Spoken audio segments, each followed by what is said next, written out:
Hi, I'm Ala Idrisova and I'm hosting this Inspiration Through Inclusivity podcast. It's Friday and I'm glad to see you with us.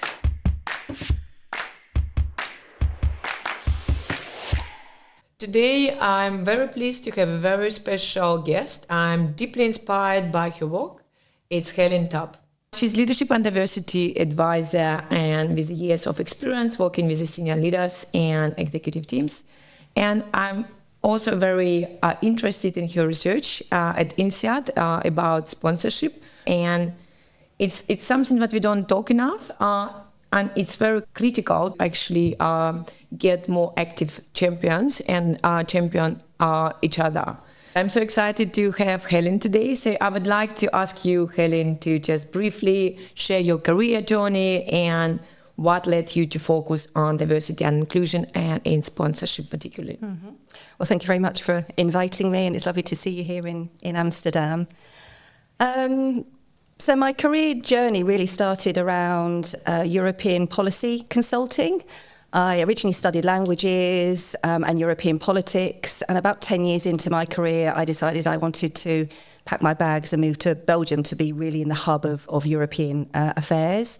And in that transition, I joined an organisation to grow it and then ultimately became a leader of various business units. And that kind of progression from being a very young consultant, really interested in the topic, and then over time, really progressing into leadership roles and increasingly being the only woman in the room, really enriched my experience and my understanding of what it means to have a diverse and inclusive workplace. And that led me to want to really champion that both in my corporate role and now in the role that I have as an independent advisor and consultant. Yeah, indeed that now we have a big focus on diversity and inclusion, and in many areas within the organization, it's still we see the growth, but we are not there. But still for your research, I think, and you advocate for sponsorship. And I would like maybe to ask you a little bit more what sponsorship actually means for you and how you are seeing it as that this is a part of building actually inclusive leadership team. As I was progressing into leadership roles and overseeing P&L and more strategic functions in the D&I space, I mean, I was reading up on the subject matter, and I particularly remember falling on an article that talked about the fact that women are significantly under-sponsored, in some cases up to 50%. And that's even more challenging for intersectional women and other marginalised groups. And I remember at the time that really struck me because I hadn't literally heard the term before. And then as I read the description of what sponsorship was, I looked back on the earlier part of my career and I was able to label moments where a senior person had really championed for me, opened a door to a career critical opportunity that I would not have seen and had access to. And in contrast, there were periods when I felt that sponsorship was absent. So I was already able to apply the sponsorship lens to my own career experience. And it really drove me to want to explore the topic more, knowing that it is fairly established in some corporate settings, but it's still very, very poorly understood.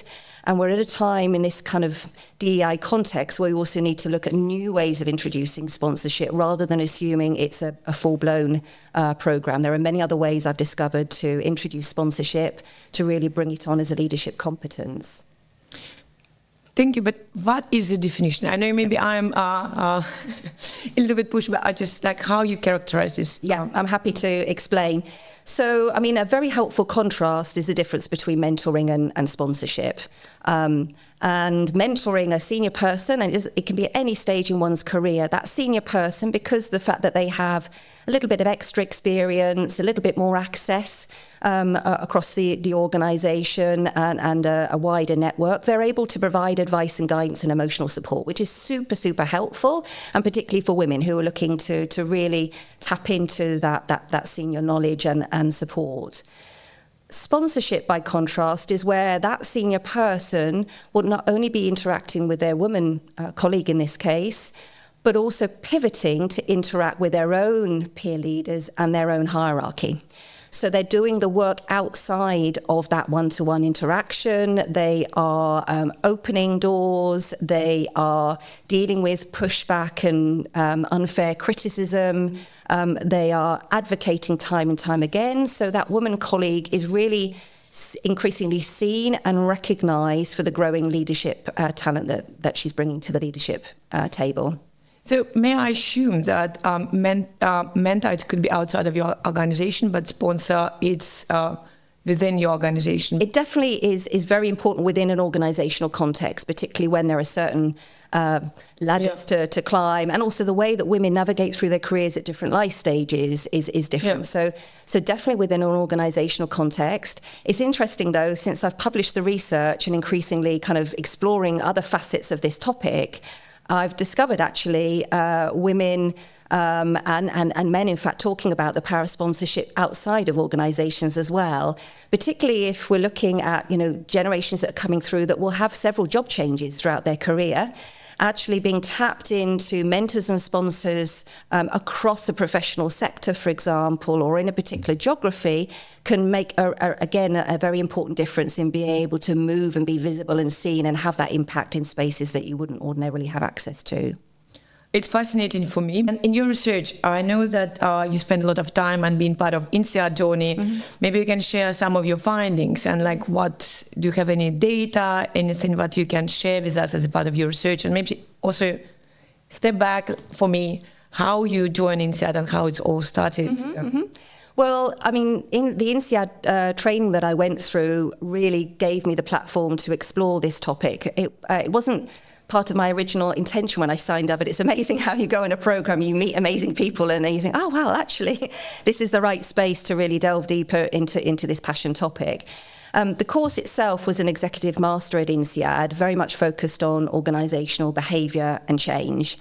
And naively, I started the first module thinking, okay, I'm going to be learning about others and how they behave. But actually, the mirror was turned back on myself in terms of understanding how I tick and my tendencies and my life story and how that affects how I show up in the workplace and lead and deal with change and tension and many other things.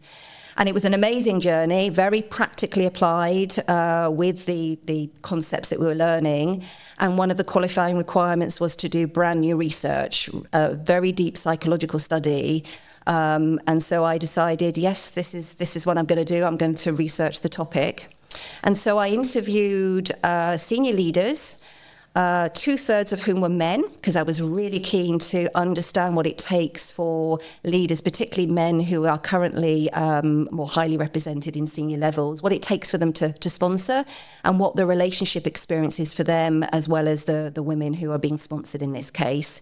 So through those interviews across the many industries and 3 different continents, Europe, Asia and the US, I was able to really kind of get under the skin of how powerful sponsorship is, but also how it can be quite tricky, bearing in mind we're talking about somebody advocating, in essence putting their reputation on the line to really bring an upcoming talent that might be implicitly seen as different.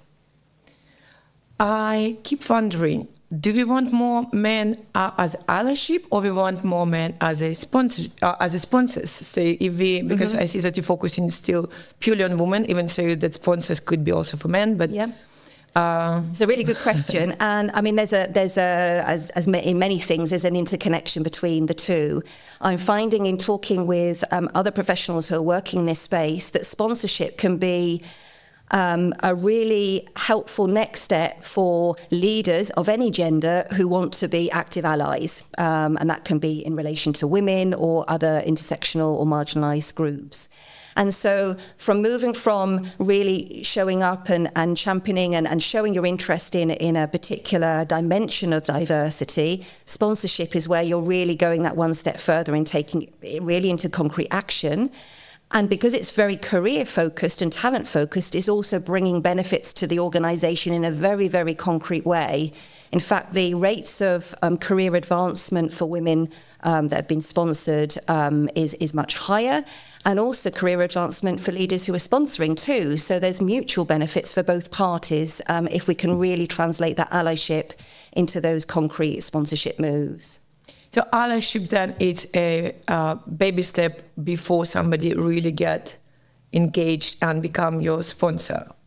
It can be, yes, or it can happen the other way around. I think really being open to understanding that not everybody is the same. Really learning about your unconscious biases and engaging and listening to a wider cross section of your staff that are different to you, and understanding their life stories and backgrounds and what that richness that brings in. That's a really, really core focus of allyship, and that can then be reinforced with sponsorship as well. So the two very much interconnect.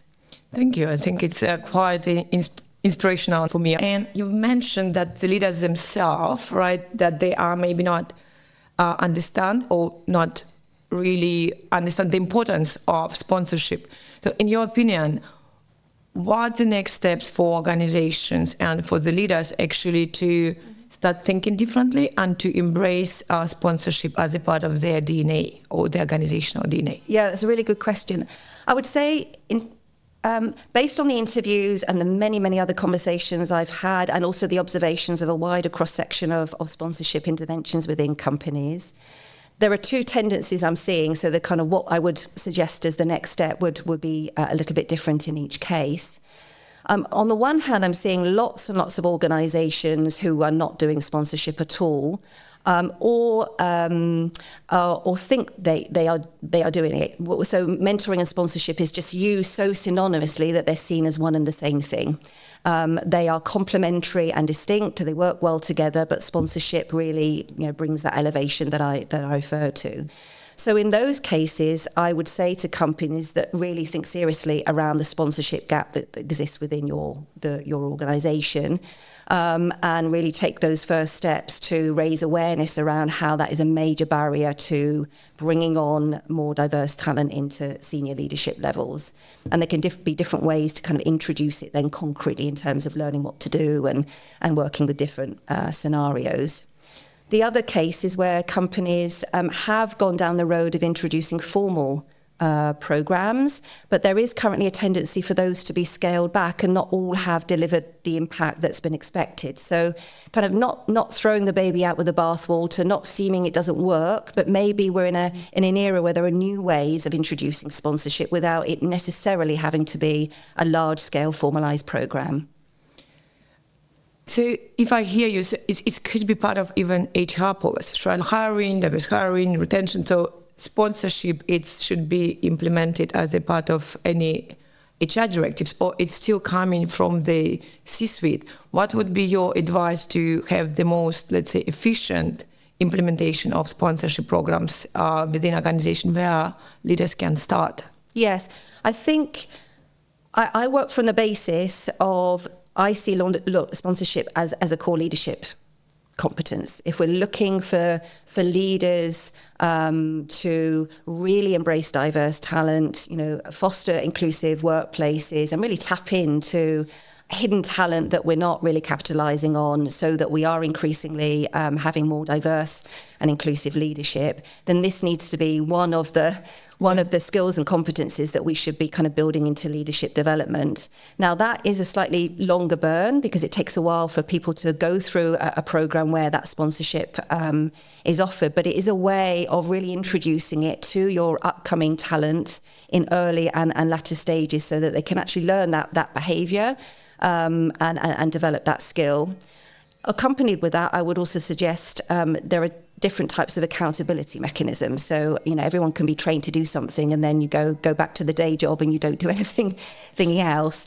So, one ask of each leader could be, over the next year, have a think about how you could apply what you've learned and work to get to know and mentor and then ultimately sponsor one person in your wider entourage that's different to you in some form of dimension. That would already be a positive first move, and something that could be monitored but also learned from in terms of what those leaders discover from the experience.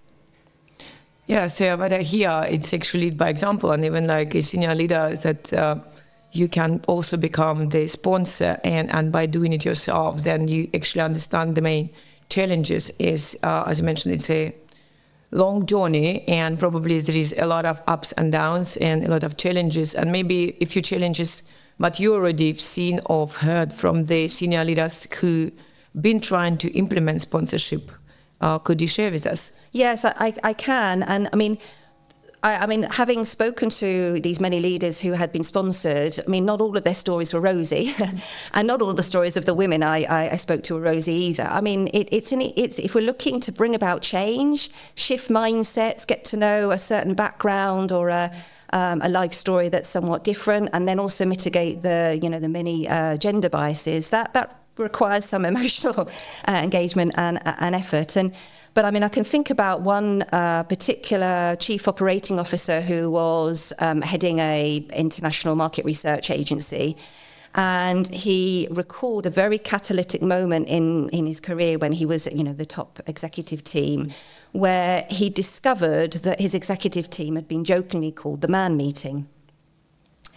And so from that moment of, being completely oblivious to having discovered this joke, suddenly, flipped a switch whereby he thought, okay, maybe there's something I need to do differently here. And he described over, a number of years, he started reading up for a start, reading a slightly wider range of books and podcasts and everything, and starting to really make the effort to, have coffees from time to time with a wider cross-section of staff. He said, as he got to know some really hidden talent that he hadn't spotted before, some of the conversations were really quite tricky. Because those individuals had experienced microaggressions, other things were also going on in their wider life. So that was quite a raw dialogue from time to time. But he talked immensely about what he learned from sticking with it, and also how by getting to know a wider cross section of staff, that sparked very different conversations when he went back into his senior executive team. They were talking about very different things about, what the employee experience was, ideas, new ideas that they hadn't picked up before. So it actually was a catalyst for, leadership decision-making and the direction of the business and how they brought forward the people strategy in a way that, he couldn't have imagined before. So now, because you are doing tremendous work, and again, I'm very inspired by that, what do you hope that people feel after you speaking with them and after you sharing your research?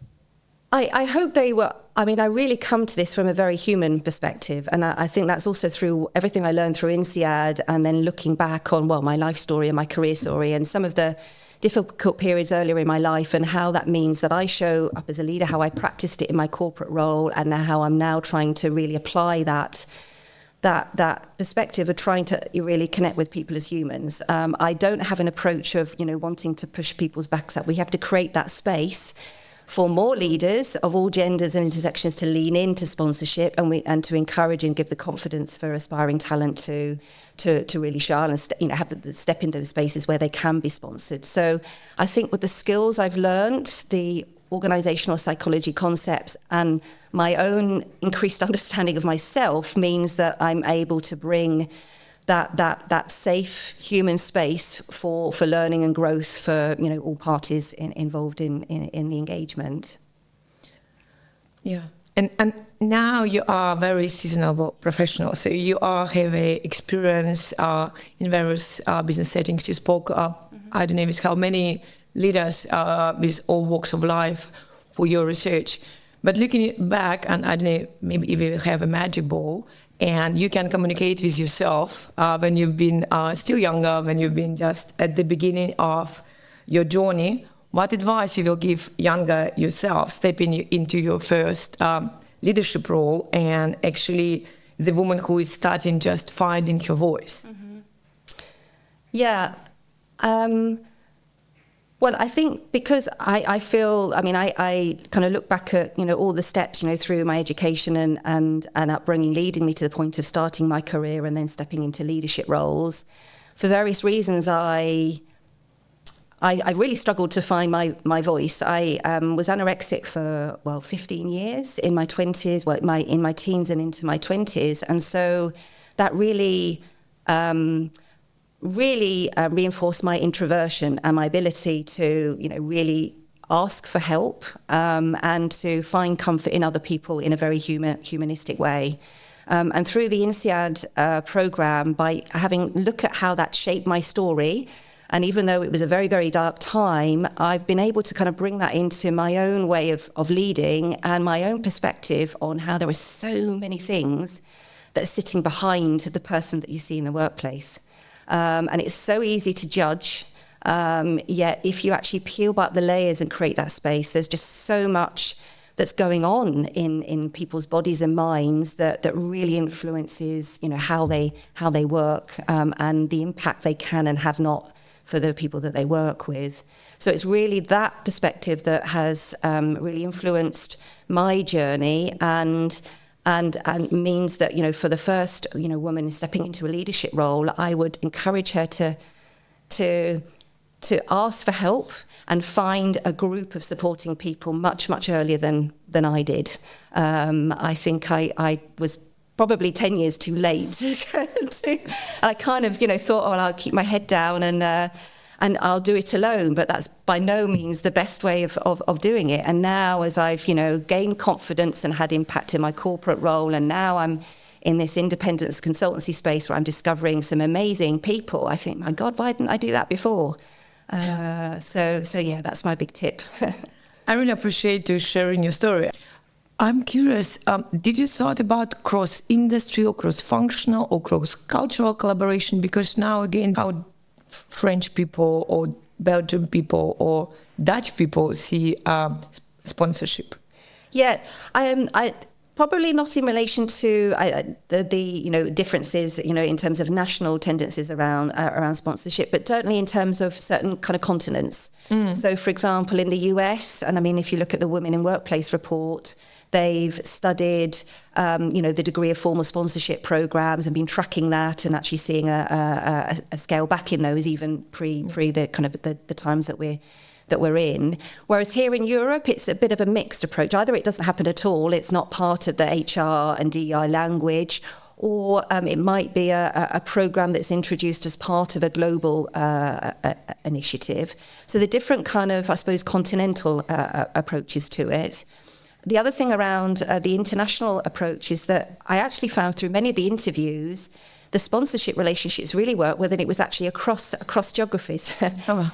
Because, somebody like an expat had settled in a new country and was, looking to, again, already elevate the, interacting with someone who was different from another country. So actually the cultural differences somehow provided some extra glue for that relationship to work. They kind of both understood what it was like to be in a place where you don't quite feel that you might not fit in, you're learning the ropes of the local culture and everything. So that was just an interesting insight around how sponsorship works. Interesting insight. Any more insights from your research? We have a few more,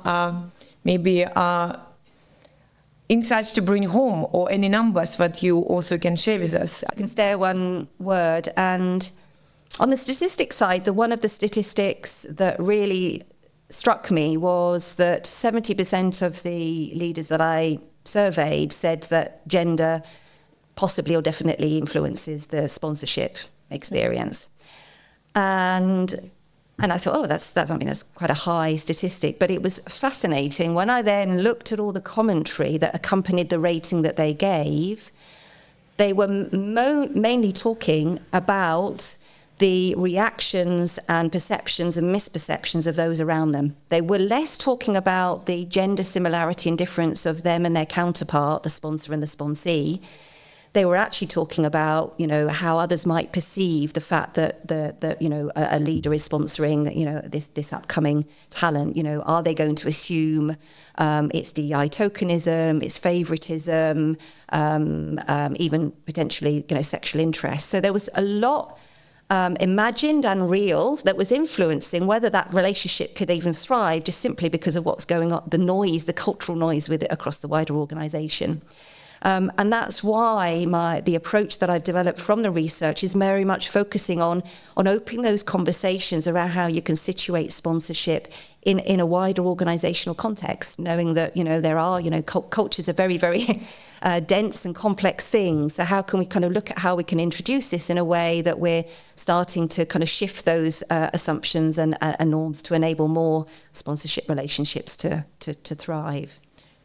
So I know that you have this framework, or it was 2 years of research, right? Like an approach that you developed, but now maybe in a few simple action what you can recommend as a next steps. Mm-hmm. Well, I would say, start small but meaningfully. So there are different ways that can be done. For example, by doing a kind of a survey, or getting some soundings from upcoming talent around their experiences around sponsorship. And understanding the degree to which they feel that isn't happening, and kind of bringing those insights into leadership meetings as part of a first opening of a conversation. It can be formalised further into actual training and workshops as another step to explain what that literally means in terms of being a sponsor. And I was really struck from my interviews that actually that many of the men I spoke to, they wouldn't have put a label on sponsorship either. So literally helping them to understand what that means in terms of the pivoting that I described earlier, and opening those doors and advocating for that talent, what that means in practice, and how they might then be able to take that first step of finding someone who they could really be a champion for over time. But here it's actually to break through this noise, right? Like, as you mentioned, these assumptions, and just to actually also go into the core of what sponsorship is for you, and this is understanding and realization help you to progress, because you will understand the importance of it. Yes. The name of podcast is Inspiration Through Inclusivity, and of course, again, the sponsorship is very long and very challenging journey.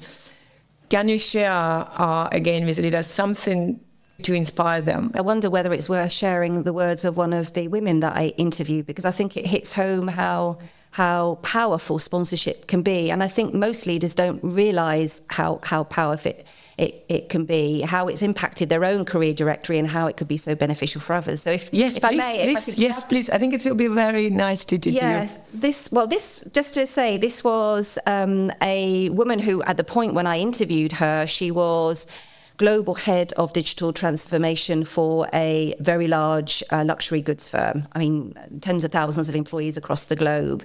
And she was recounting her career and, some of her struggles, but also some of those really important sponsor moves that she benefited from that really enabled her to reach the role that she was in. And amongst the many words that she shared with me, these are the ones that really, really struck me at the time. You need that trusted voice to vouch for you and push back on all the reasons that are being used to say that you are still not ready. And I really take from that, we are ready. We are more than ready to step up, if only someone would really believe in our talent, understand that talent takes many shapes and forms, and really, works with us in order to really show our potential at the leadership table. It's very powerful and it's very resonating. I'm like, I need to hold my breath for a minute. Thank you so much, Helen. It was very inspiring conversation. Thank you very much. Lovely talking to you. Great that you stay with us till the end. If you enjoyed our conversations, please subscribe. And I hope that you had enough inspirations and learnings to reflect over the weekend.